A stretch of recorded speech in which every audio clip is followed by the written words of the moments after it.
Depuis sa création, la mission locale Est 06 accompagne les jeunes de 16 à 25 ans révolus résidant dans les Alpes-Maritimes dans leur démarche de recherche d'orientation de projets professionnels, de qualification et d'emploi. Chaque mois, Julie Meulement, assistante de gestion de la mission locale, revient en direct sur Radio Topside pour nous parler des événements de l'actualité de la mission locale Est 06.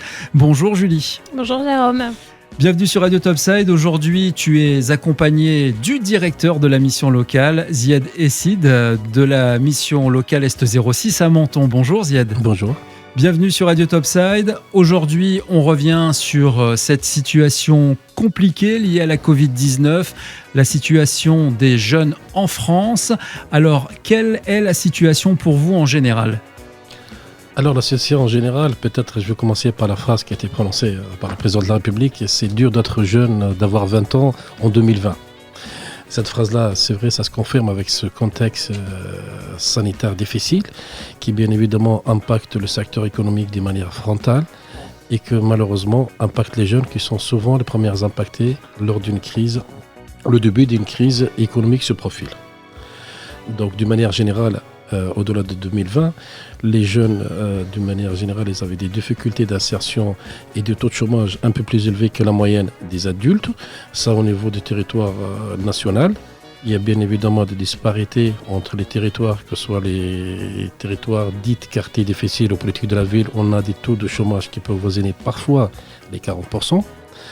Et rajoutons à ça, sans rentrer dans le détail, toute la problématique générale que ces jeunes-là, nos futurs jeunes, ou en tout cas les futurs salariés, les futurs adultes, qu'ils auront à charge, sans parler de l'endettement global et sans parler également des problématiques de la retraite. Restons concentrés peut-être sur l'emploi. Alors aujourd'hui, quel est le type de public qui est le plus impacté réellement ? Alors, si on prend un jeune d'une manière générale, avec une problématique de crochage scolaire ou même des jeunes diplômés. La problématique qui était générale, c'était dans notre secteur, c'était la mobilité.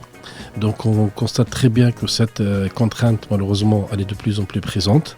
Nous avons constaté également une augmentation d'inscription à la mission locale à cette rentrée. Cette inscription-là qui a été vraiment le taux d'inscription qui a été augmenté cette année de manière exponentielle. Et ça touche malheureusement un nouveau public qu'on n'avait pas d'habitude, si je puis ainsi résumer. Nous avons un certain nombre de jeunes décrocheurs scolaires qui s'est intensifié et beaucoup intensifié depuis le confinement et la crise de Covid. On a un deuxième type de public qui d'habitude également, ils étaient dans une logique d'entrée en formation et notamment en alternance avec des grosses difficultés de recrutement en termes de patrons et en termes en tout cas tout simplement d'offres d'alternance puisque la visibilité économique elle est un peu compliquée. Et la troisième catégorie qui est vraiment nouveau pour nous, c'est le nombre de jeunes qui n'ont pas trouvé d'orientation avec Parcoursup. Donc nous avons un certain nombre de jeunes qui viennent nous voir parce que simplement n'ont pas une orientation très clair pour la rentrée universitaire de 2020. Alors, quelles sont exactement les mesures mises en place par l'État et la mission locale ? Alors, d'une manière générale, cette problématique-là, peut-être au départ, nous avons commencé par la situation en France, mais c'est beaucoup plus complexe que la France, ça touche même l'Europe en général, puisqu'au niveau européen, des dispositifs qui a été mis en place pendant cette période-là, notamment une augmentation significative, voire de 50% la garantie jeune, qui est un dispositif d'accompagnement renforcé avec une rémunération à la clé pour les jeunes, dont on aura l'occasion d'en parler ultérieurement. Nous avons également nous, de notre côté, donner une priorité sur notre secteur, sur le volet social, notamment un accompagnement dédié par des problématiques sociales que les jeunes ou leurs familles rencontrent. Dans ce cas-là, nous avons des mesures de soutien financier. Peut-être dans ce cas-là, Julie pourra nous décliner quelques éléments. Tout à fait. Effectivement, de façon exceptionnelle, donc on a mobilisé à partir du mois de mars ce qu'on appelle dans notre jargon le fonds d'aide aux jeunes, le FDAJ, plus communément effectivement appelé FDAJ. C'est pour nous une gestion d'autrui qui se gère aussi en lien avec le conseil départemental donc des Alpes-Maritimes à travers donc des aides alimentaires. Ce sont des tickets de service. On octroie donc cette aide aux jeunes. C'est comme en fait une souche de tickets restaurants. Simplement, ce sont des tickets services, donc ils sont délivrés pour pouvoir aller en magasin, dans les dans les enseignes, afin donc de pouvoir acheter donc de l'alimentaire, des boissons de type boissons non alcoolisées et des produits d'hygiène principalement. Et on a aussi des aides financières directes. Et en plus de ça, on a ce qu'on appelle le PACEA, le parcours d'accompagnement contractualisé à l'emploi, qui a été renforcé par l'État et qui, elle, est une aide accordée selon une commission. Pour vous donner un exemple par rapport à cette mesure-là, actuellement, on a un montant donc de 7 000 € qui a été accordé d'aide mensuelle sur les 28 communes que l'on a sur notre territoire, que l'on gère au sein de la mission locale Est 06 depuis donc le mois de mars. D'autres actualités qui nous concernent tous et qui a été bien mise en avant par les médias suite à cette catastrophe, la tempête Alex. Quelle est la situation des jeunes après la tempête Alex aujourd'hui ? Alors c'est une contrainte supplémentaire après cette tempête-là. Nous avons élargi notre dispositif fonds d'aide aux jeunes de manière exceptionnelle au territoire de la Roya Bévéra.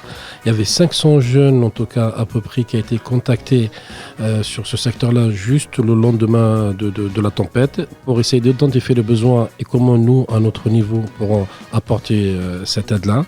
Certaines demandes nous sont parvenues jusqu'à la mission locale à qui on les a traitées. Mais ça restera toujours des réponses partielles vu l'ampleur de la catastrophe par rapport à cette tempête. Des informations que l'on peut retrouver sur le site de la mission locale et puis toutes ces informations dont on vient de parler que vous retrouvez aussi chaque semaine sur le site de Radio Topside avec notamment les offres d'emploi qui sont mises à jour chaque mois. C'est le cas aussi pour les formations ? Effectivement, c'est le cas pour les formations. Et d'ailleurs, je profite, parce que vous m'avez parlé des offres d'emploi.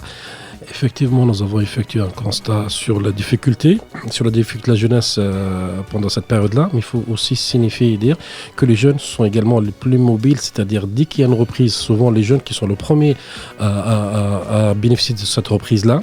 Bien sûr, les perspectives ou l'avenir ne sont pas aussi floues que ça. Il y a d'autres secteurs, donc certains secteurs qui étaient touchés, notamment la restauration et l'hôtellerie depuis quelques mois.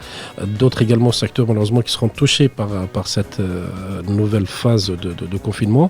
Mais il y a d'autres secteurs qui, entre parenthèses, prospèrent. Ils sont là, qui demandent un recrutement. Notamment, nous avons des demandes de recrutement significatifs dans la grande distribution, dans le commerce alimentaire, mais également bien sûr la demande qui est toujours permanente dans tout ce qui est social et sanitaire, notamment les maisons de retraite, les hôpitaux. Donc ce sont des offres qui sont présentes, à qui on transmet. Donc notre rôle de délégation de service public, on est bien présent, on transmet les offres, on s'est organisé de la sorte, puisqu'on reste toujours persuadé que le meilleur aide sociale apportée à un jeune, c'est l'autonomie financière, c'est le salaire, c'est un emploi, et bien évidemment une formation qualifiante qui lui permet d'assurer un avenir et un emploi durable. Merci d'être venu et nous avoir parlé, d'avoir répondu à ces questions. On se retrouvera, Julie, le mois prochain avec d'autres invités, peut-être une fois par mois, occasionnellement, pour parler de sujets qui concernent l'emploi, les jeunes. On le rappelle, toutes ces informations à retrouver sur le www.missionlocalest06.org et puis un numéro de téléphone pour vous contacter, le 04 92 10 19 15 si je ne m'abuse. Et puis toutes ces informations, vous les retrouvez avec l'actualité, les événements de la mission locale sur Radio Topside. Merci Julie. Merci Jérôme. Merci Ziad d'être avec nous. Et puis à très bientôt. On continue de vous accompagner tout au long de l'année avec ce bel élan de solidarité dont on a tous besoin sur cette période de Covid un petit peu difficile. Merci de votre soutien. Merci. Radio Topside, la première web radio de la Côte d'Azur. Votre radio de proximité à Menton. Plongez au cœur de la musique.